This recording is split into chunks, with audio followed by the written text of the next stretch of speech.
গাড়িতে করে নিয়ে যাচ্ছে এবং তারা বলেছেন কোনোভাবে এখানে নাকি দেখতে পাচ্ছিলেন। এখন আপনারা কি চান, কেন পুলিশ আপনাদেরকে সরিয়ে দিচ্ছে? করার কারণে আমরা গ্রেফতার হয়েছি। হ্যাঁ, ইনশাআল্লাহ বাংলাদেশে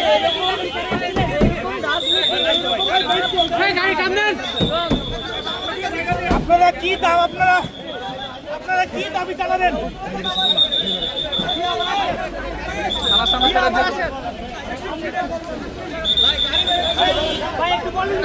আপনাদেরকে জানিয়ে রাখতে চাই, যারাই এসেছিলেন কাউকে আসলে পুলিশ কিন্তু এখন থাকতে দেয়নি।